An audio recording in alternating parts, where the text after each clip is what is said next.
bendiga, hermanos. Bienvenidos a Leamos la Biblia en un año. Continuamos nuestra lectura en la Biblia cronológica. Vamos a leer las páginas de la 27 a la 32 y que corresponde al capítulo 11 del libro de Génesis. Vamos a leer la primera parte, que es un comentario de los editores. Dice: la dispersión de la familia humana. Junto con este relato, el del pecado de Noé y el de su hijo Cam, el registro de Génesis también muestra la continua decadencia de la humanidad, ahora concentrada en la nueva familia humana regenerada que vive en la llanura del Sinaí, un área más familiarmente conocida como Babilonia. En algún momento alrededor del año 2500 a.C., la gente decide de manera ambiciosa construir una gran ciudad, conocida como Babel, junto con una torre tan alta que en términos figurativos su cúspide llegue al cielo. De ningún modo es esta la primera ciudad que se construyera, y la torre en sí probablemente haya sido diseñada de manera muy similar a los templos zigurat babilónicos, cuyas ruinas todavía podemos ver hallarse siglos después. Pero Dios no está complacido con estos planes grandiosos, al parecer, porque el motivo de la gente responde a un orgullo desafiante y firme en rebeldía contra Dios. A la luz de esta situación, Dios determina recordarle nuevamente a la humanidad sus limitaciones. Como seres humanos, hasta este momento todos habían sido parte de una familia rápidamente extendida y por ende todos hablaban el mismo idioma. A fin de romper la fortaleza de voluntad propia hallada en esta unidad, Dios interviene con su poder creativo y divino para confundir su lenguaje y para dispersar a la humanidad por toda la tierra. Es el inicio no solo de las diversas lenguas, sino también de los diversos pueblos. Por primera vez la humanidad se divide en clanes, naciones e incluso diferentes grupos étnicos. Si bien el registro de Génesis no hace referencia específica al respecto, es posible que este acontecimiento sobrenatural también ponga en marcha la separación de los seres humanos en diferentes razas, y la implicación sería significativa. A pesar de las diferencias exteriores, hay un bagaje común que obliga a la humanidad por creación e igualdad entre toda la humanidad, sin tomar en cuenta la raza, la nación o la lengua.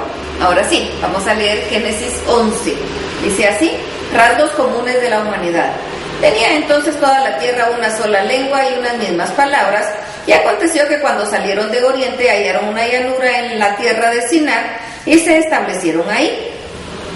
Plan para construir una ciudad. Y se dijeron unos a otros: vamos, hagamos ladrillo y cozámoslo con fuego. Y les sirvió el ladrillo en lugar de piedra y el asfalto en lugar de mezcla. Y dijeron: vamos, edifiquémonos una ciudad y una torre cuya cúspide llegue al cielo, y hagámonos un nombre, por si fuéramos esparcidos sobre la faz de toda la tierra. La actitud que no complace a Dios. Y descendió Jehová para ver la ciudad y la torre que edificaban los hijos de los hombres. Y dijo Jehová: he aquí el pueblo es uno, y todos estos tienen un solo lenguaje, y han comenzado la obra, y nada les hará desistir ahora de lo que han pensado hacer. Ahora pues descendamos y confundamos ahí su lengua, para que ninguno entienda el habla de su compañero. Lenguaje confundido. Así los esparció Jehová desde ahí sobre la faz de toda la tierra, y dejaron de edificar la ciudad. Por eso fue llamado el nombre de ella Babel, porque ahí confundió Jehová el lenguaje de toda la tierra, y desde ahí los esparció sobre la faz de toda la tierra. Vamos a leer ahora una nota de los editores. Al comienzo de las naciones. A medida que la humanidad comienza a dispersarse por la tierra, las familias empiezan a dividirse en clanes, y los clanes se desarrollan en naciones. El relato más temprano conocido de las divisiones geográficas, nacionales e idiomáticas entre la familia humana está contenido en el registro de Génesis. Esta tabulación comienza con Sem, Cam y Jafet, 3 generaciones antes de la gran división de Babel. En este registro hay, en primer lugar, un breve rastreo de los 7 hijos y 7 nietos de Jafet, en especial los descendientes mediante Javán, cuyo pueblo comenzó a dispersarse hacia el norte de las áreas costeras de los mares Caspio, Negro y Mediterráneo.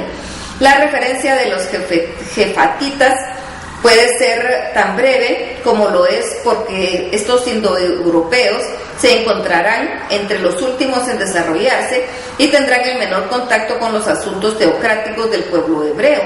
sobre el cual pronto se centrará el texto bíblico. La tabla de las naciones les presta más atención a los descendientes de Cam, tal vez porque ellos se desarrollarán más temprano y serán fundadores de los primeros imperios, y quizá también porque en estos pueblos que la nación hebrea tendrá su asociación más estrecha y muchos de sus conflictos, los descendientes de Cam se radicarán en los climas más cálidos de las partes sureñas de la tierra y poblarán las naciones egipcias, cananeas y árabes. Cabe destacar que entre los descendientes de Cam está el gran guerrero Nimrod, el primer líder en establecer una monarquía. Su gobierno sobre varias tribus proviene aparentemente del poder de la conquista y no debido a que él sea su líder patriarcal natural. Es Nimrod quien funda Babilonia de la ciudad de Babel, en el sur de Mesopotamia, y luego la ciudad de Nínive, más al norte de Asiria. De gran importancia histórica en el registro de los descendientes de Cam a través de Canaán, el hijo de Cam sobre el cual Noé profirió una maldición. La tierra que finalmente sería ocupada por los cananeos se conoce como la tierra de Canaán, o más moderadamente Israel. Sus habitantes, originariamente cananeos, que incluye los hititas, jebuseos y amorreos, entrarán en conflicto con los descendientes de Sem, principalmente los de la nación hebrea. Este conflicto, que corrobora la naturaleza profética de la maldición de Noé sobre Canaán, continuará hasta tiempos modernos. En cuanto a los descendientes de Sem, la tabla de las naciones se concentra en el linaje a través del hijo de Sem, Arfaxad. Indudablemente, la razón principal reside en la importancia teológica de la descendencia de Arfaxad. Es a través de su rama de los semitas que después de 8 generaciones llegará el padre de la nación hebrea, Abraham. Los semitas inicialmente se establecerán en la región de Mesopotamia, entre los ríos Tigris y Éufrates. De los primeros descendientes semitas finalmente surgirán los sirios, los asirios, los árabes joctanitas y los más importantes, los hebreos. Y ahora vamos a continuar con la lectura de Génesis 10. Naciones desde los hijos de Noé. Estas son las generaciones de los hijos de Noé: Sem, Cam y Jafet, a quienes nacieron hijos después del diluvio. Los descendientes de Jafet, los hijos de Jafet: Gomer, Magog, Madai, Javán, Tubal, Mesec y Tiras.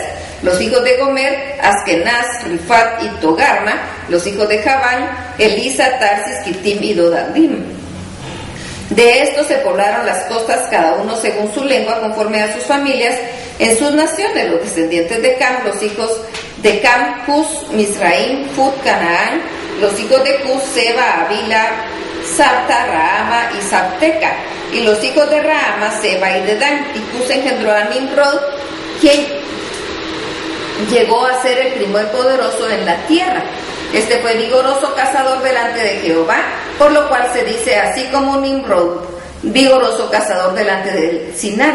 De esta tierra salió para Asiria y edificó Nínive, Rehobot, Cala y Resén, entre Nínive y Cala, la cual es ciudad grande. Misraim engendró a Ludim, y a Ananim, a Leaim, y a Neftuhim, y a Patrusim, a Calusim, de donde salieron los filisteos, y a Captorim. Y Canaán engendró a Sidón, su primogénito, a Ed, el jebuseo, al amorreo, al jerjeseo, al heveo, al araseo, al cineo, al arbadeo, al semareo y al amateo.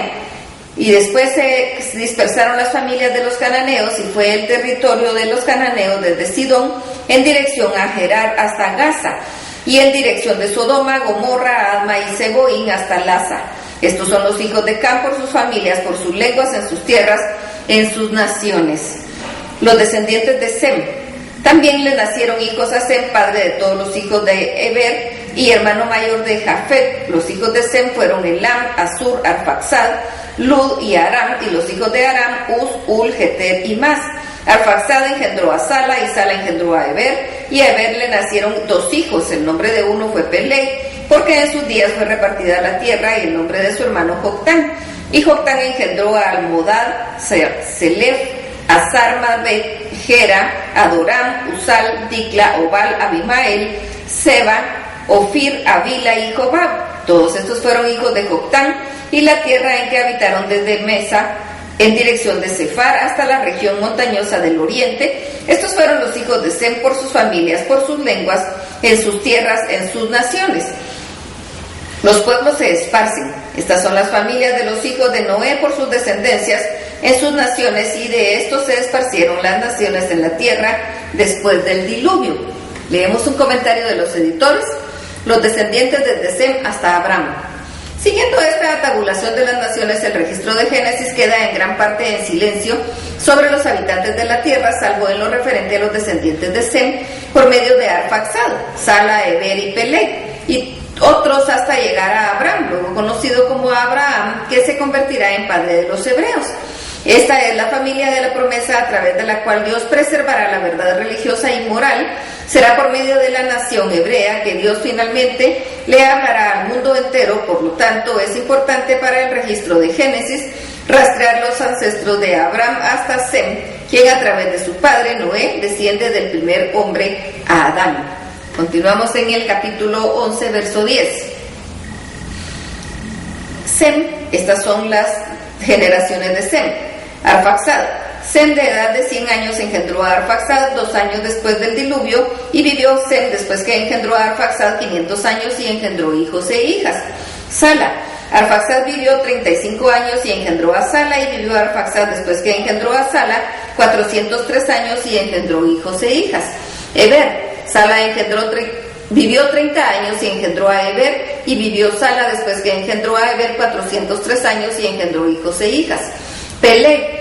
Eber vivió 34 años y engendró a Peleg, y vivió Eber después que engendró a Peleg 430 años y engendró hijos e hijas. Reu. Peleg vivió 30 años y engendró a Reu, y vivió Peleg después que engendró a Reu 209 años y engendró hijos e hijas. Serú. Reu vivió 32 años y engendró a Serú, y vivió Reu después que engendró a Serú 207 años y engendró hijos e hijas. Nacor. Serú vivió 30 años y engendró a Nacor, y vivió Serú después que engendró a Nacor 200 años y engendró hijos e hijas. Taré. Nacor vivió 29 años y engendró a Taré, y vivió Nacor después que engendró a Taré 119 años y engendró hijos e hijas. Abraham, Nacor y Harán. Taré vivió 70 años y engendró a Abraham, a Nacor y a Harán. Volvemos a interrumpir la lectura bíblica por una nota del editor. Resulta interesante observar en este relato que hay una disminución gradual de la longevidad de los descendientes de Sem. Sem mismo vivirá 600 años, pero para la época de Abraham la edad típica de la muerte es de aproximadamente 200 años. También cabe destacar que el primer hijo nace mucho antes que los anteriores.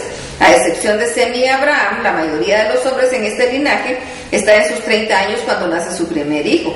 El resultado combinado de la longevidad anterior y del hecho de que la edad típica se haya reducido es que hay sorprendentemente pocos eslabones en la cadena que va desde Adán hasta Abraham. Adán vivió más allá del nacimiento de Matusalén, y Matusalén todavía estaba vivo cuando murió Sem. Suponiendo que Abraham no fuera del primogénito de Taré, sino, como parecen indicar otros pasajes de las Escrituras, nació cuando Taré tenía 130 años, Sem morirá antes que Abraham, con una diferencia de solo 25 años. Así que los lazos de entre Adán y Abraham durante los primeros 2000 años desde la generación son de hecho muy estrechos. El registro de Génesis hace una breve pausa en este punto para contar el relato especial sobre la familia de Taré. Incluido en el relato hay una presentación del sobrino de Abraham, Lot, quien se convertirá en un personaje central en sucesos venideros.